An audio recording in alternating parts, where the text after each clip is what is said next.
कांवड़ यात्रा क्या है? यह कितने प्रकार की होती है?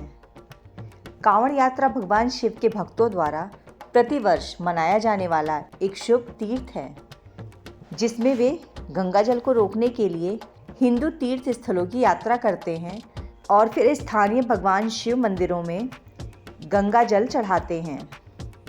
पवित्र जल को घड़े में संग्रहित किया जाता है और भक्तों द्वारा उनके कंधों पर बांस से बने एक छोटे से खंभे पर चढ़ाया जाता है, जिसे कनारी कहा जाता है। इसलिए इन शिव भक्तों को कांवड़ या कांवड़िया के रूप में जाना जाता है और पूरे तीर्थ को कांवड़ यात्रा के रूप में जाना जाता है। वे जिन धार्मिक स्थलों पर जाते हैं उनमें से कुछ हरिद्वार में गंगोत्री, उत्तराखंड में गौमुख, बिहार में सुल्तानगंज आदि हैं। पहला, डाक कांवड़। शिवरात्रि में 2 या 3 दिन पहले कांवड़ में कांवड़ियों का हरिद्वार के लिए प्रस्थान होता है। डाक कांवड़िया शिव भक्त 15-20 लोगों के एक समूह में एकत्रित हुए हरिद्वार में स्नान और पूजा के बाद गंगा जल उठाओ और अपने गंतव्य की ओर वापस चले जाओ। यात्रा में 2-3 बाइक, बड़े वाहन और अन्य कांवड़ियाँ शामिल हैं। गंगा जल उठाने के बाद ये कांवड़िया जल उठाकर अपने गंतव्य की ओर भागते हैं। जब थक जाते हैं तो बाइक पर अन्य लोग स्वैप करते हैं और एक दूसरे को आराम से रखते हैं। एक बार जल में भर जाने के बाद वे केवल अपने गंतव्य पर जाकर रुक जाते हैं। दूसरा, खड़ी कांवड़। कुछ भक्त खड़ी कांवड़ लेकर चलते हैं। इस दौरान उनकी मदद के लिए कोई न कोई सहयोगी उनके साथ चलता है। जब वे आराम करते हैं तो सहयोगी अपने कंधे पर उनकी कांवड़ लेकर कांवड़ को चलाने के अंदाज में हिलाते रहते हैं। तीसरा, डांडी कांवड़। डांडी कांवड़ में भक्त नदी तट से शिव धाम तक की यात्रा दंड देते हुए पूरी करते हैं। कांवड़ पथ की दूरी को अपने शरीर की लंबाई से लेटकर नापते हुए यात्रा पूरी करते हैं। यह बेहद मुश्किल होती है और इसमें 1 महीने तक का वक्त लग जाता है। सावन में व्रत क्यों रखा जाता है? सावन महीने के दौरान उपवास रखना पाचन तंत्र के लिए स्वस्थ माना जाता है।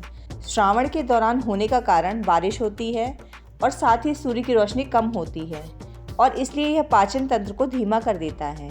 इसलिए हल्का, आसानी से पचने वाला भोजन करना बेहतर है। इस प्रकार श्रावण मास के दौरान व्रत करना, शाकाहारी भोजन का पालन करना बेहतर होता है। कांवड़ यात्रा कैसे करें? कांवड़ बांस से बना होता है। बांस शुद्ध माना जाता है। इस बांस के दोनों छोर पर कलश में कांवड़िया गंगाजल भरकर चलते हैं। कांवड़ को कई बार विशेष रूप से सजाया भी जाता है। ये कांवड़ कभी भी ज़मीन पर नहीं रखा जाता है, क्योंकि ज़मीन पर रखते ही ये खंडित हो जाता है। इसलिए कांवड़िया अधिकतर कांवड़ को कंधे पर या किसी जगह पर टांग कर रखते हैं। इन स्थानों से गंगाजल लेने जाते हैं कांवड़िया। हिंदू तीर्थ स्थलों से ही गंगाजल लेने जाते हैं कांवड़िया। हरिद्वार, गौमुख व गंगोत्री, सुल्तानगंज में गंगा नदी, काशी विश्वनाथ, बैद्यनाथ, नीलकंठ और देवघर आदि स्थानों से कांवड़िया गंगाजल भरकर अपने अपने स्थानीय शिव मंदिर में चढ़ाते हैं। इस दिन से शुरू होती है कांवड़ यात्रा। कांवड़ यात्रा सावन मास के प्रथम दिन अर्थात प्रतिपदा से ही प्रारंभ हो जाती है और सावन की शिवरात्रि तक चलती है। बता दें कि कांवड़िये अपनी स्थानीय दूरी के हिसाब से अपनी यात्रा शुरू करते हैं, क्योंकि कांवड़ियों को यात्रा पैदल ही करनी होती है। इसलिए वह निर्धारित समय पर पहुंचने और लौटने का समय खुद ही तय करते हैं। इसलिए अलग अलग समय पर कांवड़िये अपनी यात्राएं करते हैं। जाने कांवड़ यात्रा से जुड़े तथ्य और नियम। कांवड़ यात्रा के दौरान कांवड़िये व्रत का पालन करते हैं। इस दौरान अन्न और नमक का सेवन नहीं किया जाता है। यदि कंधे पर कांवड़ है तो कांवड़िया जल ग्रहण नहीं कर सकते। ऐसा करने से कांवड़ में रखा जल झूठा माना जाता है। यात्रा के दौरान कांवड़ कभी जमीन पर नहीं रखा जा सकता। कांवड़ को हमेशा टांग कर रखा जाता है। कांवड़िया बिना शिवजी को जल चढ़ाए वापस घर नहीं जाते हैं। गंगा जल चढ़ाने के बाद ही घर जाया जाता है। सावन मास में गंगा जल शिवरात्रि के दिन अर्पित करने का विशेष महत्व होता है। कांवड़ यात्रा यदि मनौती के साथ की जा रही है तो नंगे पांव की जाती है। कांवड़ यात्रा के दौरान कांवड़िये आपस में एक दूसरे को भोले नाम से बुलाते हैं। कोई किसी का नाम नहीं लेता।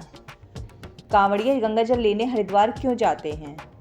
कांवड़ यात्रा को लेकर मान्यता है कि पूरे श्रावण महीने में भगवान शिव अपने ससुराल राजा दक्ष की नगरी कनखल हरिद्वार में रहते हैं।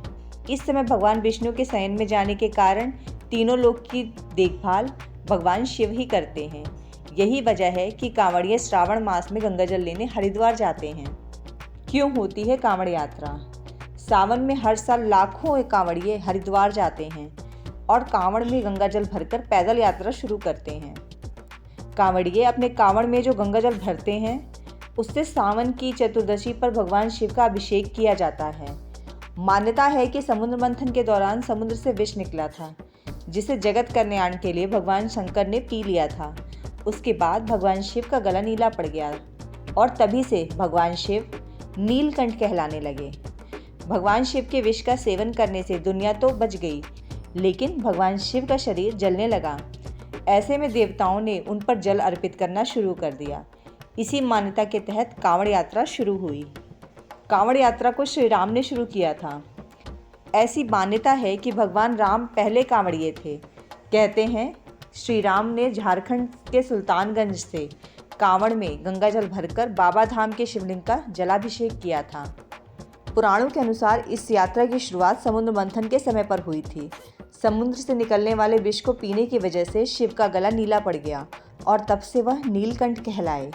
इसी के साथ विष का बुरा असर भी शिव पर पड़ा। विष के प्रभाव को दूर करने के लिए शिव भक्त रावण ने तप किया।